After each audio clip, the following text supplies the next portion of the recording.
दर्शक हो नमस्कार, शुभ सकाळ. आपल्या सर्वांसाठी एक आनंदाची बातमी आहे. सोलापूर जिल्ह्याची वरदायिनी असलेलं जे उजनी धरण आहे ते उजनी धरण आज अखेर प्लसमध्ये आलेलं आहे.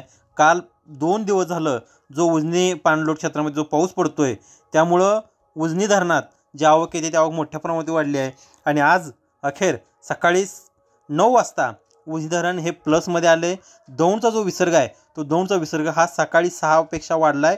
तो 1,48,737 क्युसेक्स इतका विसर्ग झाला आहे आणि उजनी हे प्लसमध्ये आलं आहे आणि ते 0.13% इतकं उजनी धरणाची अवस्था आहे.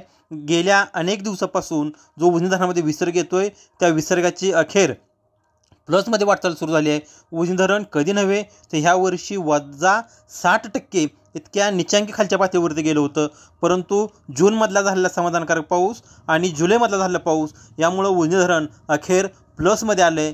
पुणे जिल्ह्यात जो काही चांगला परतीचा पुणे जिल्ह्यामध्ये जो काही मुसळधार पाऊस झाला त्यामुळं दौंड आणि बंड गार्डन येथून मोठ्या प्रमाणामध्ये विसर्ग उजनीमध्ये मिसळला आणि त्याचा परिणाम म्हणून सोलापूर जिल्ह्याची जी वरदायिनी आहे ती वरदायिनी अखेर प्लसमध्ये आलेली आहे. त्यामुळं सोलापूर जिल्ह्यातील शेतकऱ्यांच्या पिण्याचा पाण्याचा प्रश्न असेल, शीतळ पाण्याचा प्रश्न असेल तो सध्या तरी पुढील काही महिन्यांसाठी मिटलाच एकंदरीत दिसून येते.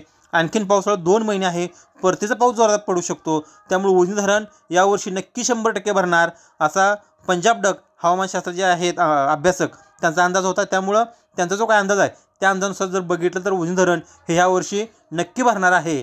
त्यामुळे उजनी धरण किती भरणार आहे, दौंडचा आवक किती येणार आहे, बंड गार्डनचा विसर्ग इथून पुढे किती असणार आहे ते अपडेट पाहण्यासाठी तुम्ही आमचं चॅनल लाईक करा, शेअर करा आणि सबस्क्राईब करा.